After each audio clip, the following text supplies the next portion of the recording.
یعنی ان کے پروں کی اصلی حیت تو ہم نہیں معلوم کر سکتے، اور نہ ہی ہم امیجن کر سکتے ہیں کہ فرشتوں کی نوعیت کیا ہے، ان کے پروں کی، ان کی تخلیق کس طرح کی ہے۔ لیکن یہاں پر ہم کیفیت کو سمجھنے سے اگر قاصر ہیں تو ہم اس آیت کی روح سے دیکھیں تو اولی اجنحۃ مثنی و ثلاث و رباع، تو اس سے ہمیں معلوم ہوتا ہے کہ جس طرح کہ ہم کسی ایسی طاقت کو دیکھیں، ایسے ایئر پلینز کو دیکھیں جو کہ آسمان میں اڑ رہے ہیں، تو مختلف طرح سے ان کی کوالٹیز ہوتی ہیں مختلف۔ میں صرف مثال سمجھانے کے لیے اس مثال کو دے رہی ہوں کہ انجنز ہر پلین میں اس کی کوالٹی کے اعتبار سے، کسی میں بہت سٹرونگ، جس نے بہت اوپر اونچا جانا ہے اس میں اسی لحاظ سے زیادہ سٹرونگ انجن، زیادہ انجن تعداد کے لحاظ سے بھی 2 3 3 4 4، اور جس میں جتنی کیپیبلٹی کم ہو وہ اتنا ہی اوپر نہیں جا سکتا، وہ نیچے ہے، اور وہ اس زیادہ مطلب پہاڑ اگر دیکھا جائے تو بادلوں سے اوپر جانے والے پلینز کی حیت اور ہے، اور بادلوں سے نیچے جو کم بلندی تک رہتے ہیں ان کی اور ہے۔ تو بالکل اسی طرح سے ہم دیگر ایسے، اب جس طرح اس طرح کے پیراشوٹس ایجاد ہوئے ہیں کہ جو بالکل 2 پروں کے ساتھ ہیں، وہ انسان پہنتا ہے اس کو، اور پھر وہ جب چلتے ہیں تو ان کے ساتھ ایک انجن لگا ہوتا ہے جو کہ اس کو صرف پہاڑوں کی سیر کروانے کے لیے کافی ہوتا ہے، وہ اس کو بہت اونچا لے کر نہیں اڑتا، اور وہ اس کو نیچے گرنے سے بچاتا ہے، تو اسی طریقے سے اس کو ڈیزائن کیا گیا ہے۔ تو یہاں کہنے کا مقصد یہ ہے کہ فرشتوں کو بھی جو مختلف کام اسائن کیے گئے ہیں اس کے مطابق ہی رب العالمین کی طرف سے پروں سے نوازا گیا ہے، کوالٹیز سے نوازا گیا ہے، جس کو ہم اپنی ایزمپشن میں نہیں لا سکتے، اپنے تصور میں نہیں۔ اللہ رب العالمین نے یہاں فرشتوں کی صفات بیان کی گئی ہیں۔ پھر ذکر ہوتا ہے کہ اللہ فرماتا ہے یزید فی الخلق ما یشاء، وہ زیادہ کرتا ہے بناوٹ میں جو چاہتا ہے۔ اللہ اکبر، یعنی اللہ تبارک و تعالیٰ نے اپنا تعارف کروایا فاطر السماوات والارض، اور پھر کہا کہ یہ جو مخلوقات ہے وہ انسان کے آنے سے، انسان کے اس دنیا میں آنے کے بعد ایسا نہیں ہوا کہ دیگر تخلیقات کا جو دروازہ ہے وہ بند ہو گیا، یا کہا جائے کہ اب اس کے بعد یہاں تک جو ہے وہ کائنات میں یہ چیزیں پیدا ہو گئی، اس کے بعد کچھ پیدا نہیں کی جائیں گی، نہیں،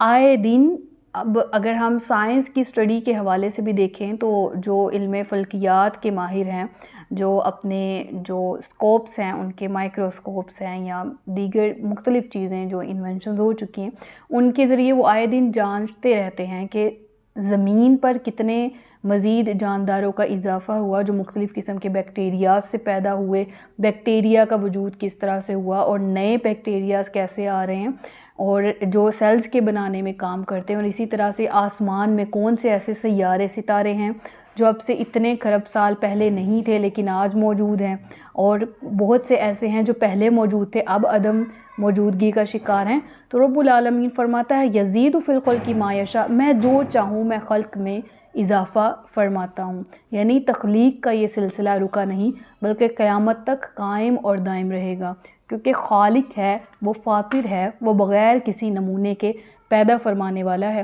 اور یہ سلسلہ یوں ہی رہے گا اللہ تبارک و تعالیٰ کی مرضی اور مشیت سے۔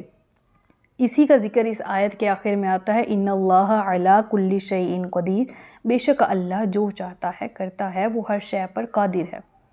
پھر اس کے بعد آیت نمبر 2 میں آتا ہے ما یفتح اللہ للناس من رحمت فلا ممسک لها وما یمسک فلا مرسل له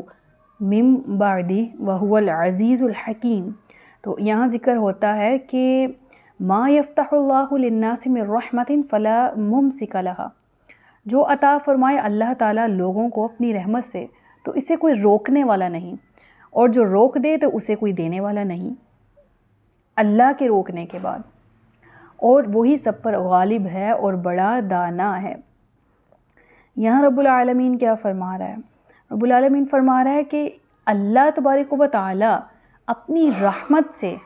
جس کو جو چاہے عطا کرنا چاہے، تو پوری دنیا کی ایول فورسز اگر اس کو ملنے کے خلاف ہیں اور رب نے اس کو عطا کرنا ہے تو کون ہے جو اسے روک سکے؟ کون ہے جو رب کی رحمت کا منہ موڑ سکے؟ نہیں، اللہ جسے چاہے اپنی رحمت کے دروازے کھول دے، اور اگر اللہ چاہے کہ فلاں شخص سے اپنی رحمت کو روک لینا ہے تو پھر پوری دنیا ہی چاہے وہ حاصل کرنے کی کوشش کیوں نہ کرے، اپنے چاہے سو کالڈ علم کے طفیل وہ کوشش کرے، یا اپنے تجربے یا اپنے مشاہدے سے وہ چیز حاصل کرنے کی کوشش کرے، جب تک اللہ کی رضا نہیں ہے، اللہ کی مرضی شامل حال نہیں ہے، تو انسان ویسا کچھ نہیں کر سکتا اپنی بنائی ہوئی ٹیکنالوجی کے بیس پہ۔ جیسے وہ سب میرین والا واقعہ ابھی گزشتہ ہی دنوں گزرا ہے کہ ملینئرز جو زیادہ امیر اشخاص ہوتے ہیں، انہوں نے مطلب ان کی ہی رسائی ہے کہ وہ سب میرین میں بیٹھ کے وہ ٹائٹینک کا ملبہ دیکھنے جاتے ہیں۔ تو اول تو انہیں اپنی ٹیکنالوجی پر بھروسہ تھا نا، حد کا بھروسہ تھا کہ وہ اتنی گہرائی میں اتنی ڈیپتھ میں جا سکتی ہے اور ہم وہاں سے واپس بھی آئیں گے۔ تو وہ جاتے ہیں اور وہ کیا ہے کہ ایمپلوئین کا شکار ہو جاتی ہے وہ، اور وہ سب میرین سمندر کے اندر ہی کہیں غرق ہو گئی، کہیں پریشر اور دباؤ کی وجہ سے آپس میں ہی مرج ہو گئی۔ وہ 5 اشخاص جو اس میں موجود تھے وہ بھی، ان کی ڈیڈ باڈیز بھی نہ مل سکیں اور نہ سب میرین کا پتہ لگایا جا سکا۔ تو انسان نے کتنی ترقی کر لی نا، اس کو اپنے علم، اپنے مشاہدے، اپنے تجربے کا نام دیتے ہوئے اچھی جو ہیں وہ تخلیقات نکال لی، اور کہا کہ یہ چیز اس کو ہر لحاظ سے سیف رکھے گی۔ جب تک اللہ نہیں چاہ رہا، جب تک اللہ کی رضا نہیں ہے، انسان کچھ نہیں کر سکتا۔ تو وہ اپنے اسی سب میرین پر بلیو کیے ہوئے سمندر کی گہرائیوں میں گئے تھے نا کہ جان کو کوئی خطرہ نہیں ہے، تو کتنی ہی طاقتور چیز انہوں نے بنائی تھی لیکن وہ ان کو بچا نہیں سکی اللہ کے حکم سے، جو اللہ کی مشیت تھی، جو اللہ کا طے کردہ تھا۔ اور یہاں پر علماء کرام جو ہیں وہ یہ چیز بھی لیتے ہیں کہ یہاں اللہ کی رحمت سے مراد نبوت کا سلسلہ ہے، اور اپنے رسولوں کا نزول فرمایا۔ اور بالکل اسی طرح سے رب العالمین فرماتا ہے کہ جب آیت کے اگلی حصے میں ذکر آتا ہے نا وَمَا يُمْسِكْ فَلَا مُرْسِلَ لَهُ مِن بَعْدِهِ، اور جب اللہ روک دے تو اس کے بعد کوئی کھولنے والا نہیں ہے اس راستے کو، اس دروازے کو۔ تو نبی کریم صلی اللہ علیہ وسلم پر نبوت کا سلسلہ نہ صرف ختم ہوا بلکہ اپنے اتمام کو پہنچا۔ نبی کریم صلی اللہ علیہ وسلم پر نبوت جب مکمل ہوئی تو اس کے بعد رب العالمین نے نبوت کا سلسلہ ختم کر دیا۔ تو اب قیامت تک آنے والے جو بھی کذاب ہیں، جو بھی دجالی فتنے ہیں، وہ اپنے آپ کو نبی ڈکلیئر کرنے کی کوشش تو کریں گے، لیکن رب العالمین نے فرما دیا فَلَا مُرْسِلَ لَهُ مِن بَعْدِهِ، جب اللہ نے روک دیا تو اس کے بعد کوئی اس کو جاری کرنے والا نہیں ہے۔ اس کے بعد ذکر ہوا وَهُوَ الْعَزِيزُ الْحَكِيمُ، وہی ہے جو غالب بھی ہے اور بڑا دانا ہے، بڑا حکمت والا ہے۔ اور اسی الہ کا تعارف بیان کرتے ہوئے یہاں پر ذکر ہوا یا ایھا الناس، اے لوگو، اے بنین و انسان، اذکروا نعمت اللہ علیکم، اللہ کے خود پر انعام کو، نعمتوں کو یاد کرو۔ حل من خالق غیر اللہ، اور اچھا بھلا بتاؤ کہ کیا خالق ہے کوئی اور اللہ کے سوا؟ یرزقکم، وہ ہے جو تمہیں رزق دیتا ہے، من السماء والارض، آسمان سے اور زمین سے، لا الہ الا ہو فانا تؤفکون۔ اچھا یہاں ایک بہت غور طلب بات ہے، یرزقکم من السماء والارض، تخلیق کا ذکر ہوا نا، رب العالمین نے کہا فاطر السماوات، فاطر السماوات والارض، پیدا کرنے والا ہے سماواتی، آسمانوں کو۔ اور یہاں پر رزق کا جب سلسلہ ہے تو ذکر ہوا من السماء والارض، آسمان سے اور زمین سے رزق دیتا ہے۔ تو مراد یہاں پر کیا ہے کہ جو رزق کا جو سلسلہ ہے وہ بارش پر مبنی ہے، بادل آسمان پر ہوتے ہیں، آسمانوں پر نہیں ہوتے، اور بادلوں سے بارش کا نزول ہے وہ زمین پر جو ہے اناج بوتا ہے، اور زمین سے جب اناج نکلتا ہے تو یہ دونوں آسمان اور زمین مل کر انسان کے لیے اناج کا، رزق کا وسیلہ بنتے ہیں۔ تو رب فرماتے کیا اس کے اللہ کے بغیر کوئی اور بھی خالق ہے؟ لا الہ الا ہو فانا تؤفکون، نہیں کوئی الہ مگر اس اللہ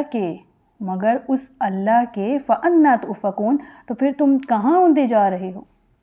وَإِن يُكَذِّبُوكَ فَقَدْ كُذِّبَتْ رُسُلٌ مِّن قَبْلِكَ، اے نبی اگر یہ آپ کو جھٹلا رہے ہیں، فَقَدْ كُذِّبَتْ رُسُلٌ مِّن قَبْلِكَ، تو تحقیق اس سے پہلے بھی جو رسول تھے ان کو جھٹلایا گیا۔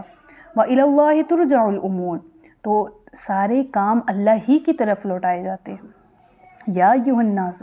غور کیجئے مکی سورہ ہے اور یہاں پر مدنی صورتوں میں زیادہ تر خطاب ہے یا ایھا الذین آمنوا، کیونکہ احکامات شرعیہ کا نزول مدینہ میں جا کر ہوا، حلال اور حرام کی تمیز اور یہ دیگر عائلی زندگی کے معاشرتی زندگی کے جو احکامات ہیں، الغرض یہ کہ جب ریاست مدینہ قائم ہو رہی تھی تو خاص طور پر اہل ایمان سے خطاب کیا گیا کہ what to do اور what to avoid، ٹھیک ہے۔ لیکن یہاں پر ذکر ہے یا ایھا الناس سے خطاب، یعنی تمام انسانوں کو، یعنی عقائد کی طرف جب تبلیغ کی گئی، جب اللہ کی ذات کا تعارف کروایا گیا تو اس صورت میں تمام لوگوں سے خطاب کیا گیا، اور جب اسلام کے احکامات پر امپلیمنٹیشن دینے کا حکم آیا تو تب اہل ایمان سے خطاب کیا گیا۔ اور وہ مکی صورتوں کے علاوہ مدنی صورتوں کی خصوصیات ہیں، اور مکی صورتوں میں تمام انسان، یعنی یہاں پر انسان کی سیلف گرومنگ پر توجہ دی گئی، مینٹل گرومنگ پر توجہ دی گئی، عقائد اور نظریات کو ٹھیک کرنے کا، اور وہ جو بت پرستی کی محبت ان کے دلوں میں رائج تھی ان کو نکالنے کا، اور باطل نظریات اور عقائد ان کے دلوں سے پاک صاف کرنے کا، ان کے دلوں کو صاف ستھرا کرنے کے لیے سب سے پہلے ضروری تھا کہ ان کی توحید کلیئر ہوتی۔ تو پورے قرآن کو دیکھا جائے نا تو توحید کا ایک واحد عنصر ہے جو میں کہتی ہوں کہ اگر کسی نے قرآن پڑھا اور اس کا کنسیپٹ آف توحید ہی کلیئر نہیں ہوا تو اسے اپنے پڑھے ہوئے قرآن پر غور کرنا چاہیے کہ قرآن پڑھتے ہوئے بھی، قرآن پڑھنے کے بعد بھی وہ رب العالمین کے ساتھ، اس کی ذات میں، اس کی صفات میں، اس کی صفات کے تقاضوں میں کہیں نہ کہیں کسی نہ کسی طرح کسی دوسرے کو شریک ٹھہرائے، کسی دوسرے کو حصہ دار مانے، کسی دوسرے کو باعث اختیار مانے، تو پھر اس کو اپنے عقائد پر توجہ دینے کی ضرورت ہے۔ تو رب العالمین نے توحید کا ذکر قرآن میں کیا، اور خاص طور پر مکی صورتوں میں۔ پھر ذکر ہوا یا ایھا الناس، اے لوگو، ان وعد اللہ حق فلا تغرنکم الحیاۃ الدنیا، اے لوگو یاد رکھو یقیناً اللہ کا وعدہ سچا ہے، پس دھوکہ میں نہ ڈال دے تمہیں یہ دنیاوی زندگی، ولا یغرنکم، اور نہ تمہیں دھوکے میں ڈال رکھے، باللہ، اللہ کے بارے میں، الغرور، بڑا فریبی۔ اچھا، غرور جو ہے نا لفظ پیش کے ساتھ غائن کے اوپر اگر پیش آئے گی تو اس سے مراد کیا ہوگا؟ اس سے مراد یہاں پر ہوگا کہ مصدر ہے یہ، ٹھیک ہے۔ لفظ غرور زبر کے ساتھ ہے تو یہ سپرلیٹیو صیغہ مبالغہ میں آ جائے گا، اور اس کا کیا مطلب ہے؟ بڑا دھوکے باز، بڑا دھوکہ دینے والا۔ یعنی یہاں پر مراد ابلیس لعین ہے جو اکثر لوگوں کو اللہ کے بارے میں اس طرح بھی ورگلاتا ہے۔ کس طرح؟ کہ اللہ رحمان ہے، اللہ رحیم ہے، اللہ شفیق ہے، مغفرت کرنے والا ہے، تمہیں کاہے کی فکر ہے؟ تم نے کون سے ایسے بڑے گناہ کر دیے ہیں؟ اور یہ سودی کاروبار اور یہ رشوت کا لین دین، یہ تو تم مجبور ہو، یہ تو دنیاوی امور ہیں، ہاں بعد میں مغفرت کر لینا توبہ، ہاں تم اس میں سے صدقات خیرات کرتے رہو، اگر تم سودی کاروبار میں سے 1 کروڑ کا نفع حاصل کر رہے ہو تو 5-6 لاکھ تم صدقہ دے دینا، زکوٰۃ دے دینا، تمہارا مال پاک ہو جائے گا۔ اس طرح کے وسوسے بھی سب سے بڑا وسوسہ، اور یہ فیکٹ ہے، امت محمدی ہے، ہم تو بخشے جائیں گے، ہمارے رسول اللہ نے ہماری شفاعت کر دینی، ہم تو بخشے جائیں گے۔ اللہ فرما رہا ہے کہ وَلَا يَغُرَّنَّكُمْ بِاللَّهِ الْغَرُورُ، اللہ کے بارے میں تمہیں کوئی دھوکہ دینے والا بڑا دھوکے باز دھوکہ نہ دے دے۔ یعنی شیطان کا ایک بہانہ یہ بھی ہے کہ وہ اللہ، اچھا ایک طرح سے وہ اس طرح بھی ورگلاتا ہے، میں نے بہت سے ایسے لوگوں کی کاؤنسلنگ کے سلسلے میں بہت سے لوگ مطلب مجھ سے کنیکٹ ہوتے ہیں کہ میم میں نے بہت سے گناہ کیے ہیں، میں توبہ بھی کرتی ہوں لیکن مجھے نہیں لگتا میری توبہ قبول ہو رہی ہے، مجھے نہیں لگتا، میرے دل میں سکون نہیں ہے، اور میں چاہ بھی رہی ہوں، میں وہ گناہ چھوڑ بھی نہیں رہی، اور مجھے پتہ ہے وہ برا ہے، اور مجھے پتہ ہے میری بخشش نہیں ہونی۔ یہ بھی دھوکہ ہے اللہ کی ذات کے بارے میں۔ اور شیطان یہاں سے بھی، جس انسان کو جہاں سے ویک دیکھے وہ وہاں سے آنے کی کوشش کرتا ہے، ٹھیک ہے۔ اور بالکل اسی طرح سے یعنی اللہ کی ذات کو اتنا سخت کر کے ذہن میں ہم بٹھا لیتے ہیں کہ جی توبہ کرنے کے باوجود معافی نہیں ملی، یہ بھی جو ہے وہ شیطان کی طرف سے ورگلایا ہوا اللہ کے بارے میں دھوکہ ہے۔ اور یہ بھی کہ ہم دھڑلے سے اپنی زندگی اپنے مطابق گزارتے رہے، حلال حرام کی تمیز نہیں ہے، اچھے برے کی تمیز نہیں ہے، اور اللہ کو کیونکہ ہمارا رب رحمان ہے، رحیم ہے، وہ شیطان اتنا اچھا کر کے دکھا دیتا ہے کہ ٹینشن لینے کی بات ہی کوئی نہیں، زندگی 4 دن کی ہے، گزار لو، قبر میں بخشش ہو جائے گی، آخرت میں شفاعت ہو جائے گی، اللہ خیر صلی اللہ۔ تو ایسا نہیں ہے، اللہ کی ذات کے بارے میں دھوکے کا شکار ہرگز نہیں ہونا، بالکل نہیں ہونا۔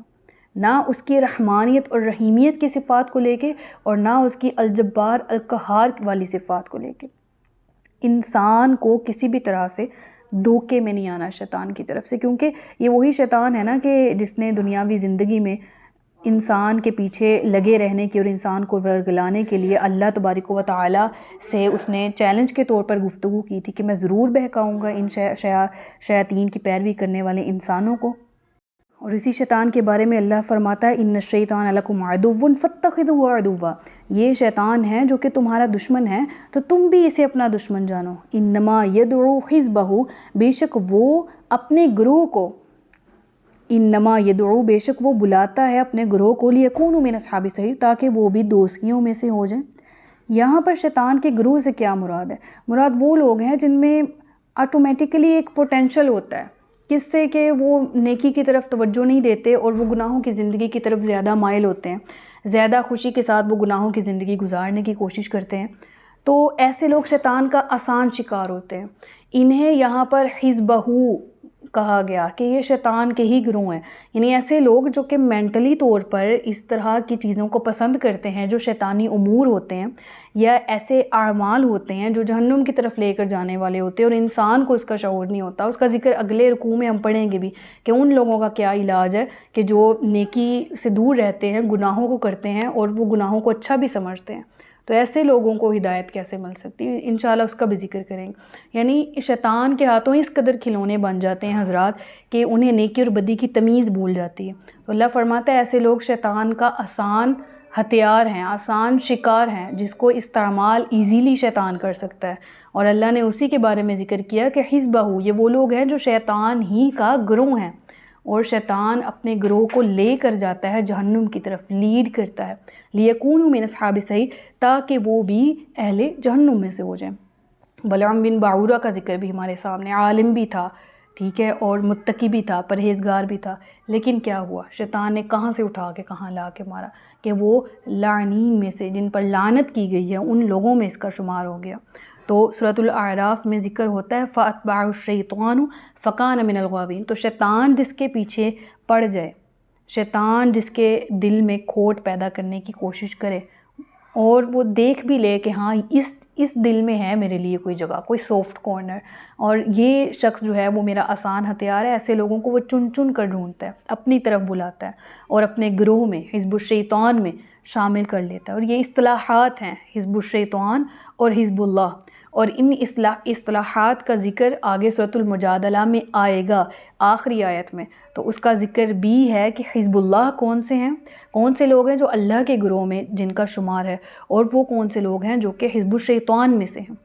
تو اللہ فرماتا ہے جو حزب الشیطان میں سے ہیں تو شیطان انہیں اپنی طرف بلاتا ہے تاکہ انہیں جہنم میں داخل کر دے۔ الذین کفروا لہم عذاب شدید، پھر وہ لوگ جنہوں نے کفر کیا ان کے لیے سخت شدید عذاب ہے۔ والذین آمنوا وعملوا الصالحات، ہاں وہ لوگ جو ایمان لائے اور نیک اعمال کیے، لہم مغفرۃ واجر کبیر، ان کے لیے مغفرت ہے اور بڑا اجر ہے۔ اللہم اجعلنا منہم، اللہ تبارک و تعالیٰ اہل ایمان کے گروہ میں، حزب اللہ کے گروہ میں ہمارا شمار فرمائے۔ صدق اللہ العلی العظیم و صدق رسولہ النبی الکریم، سچ فرمایا اللہ نے جو عظمت والا ہے۔ اپنا بہت سا خیال رکھیے گا، مجھے دعاؤں میں یاد رکھیے گا۔ تاجدار ختم نبوت، زندہ باد پاکستان، پائندہ باد۔ السلام علیکم ورحمۃ اللہ وبرکاتہ۔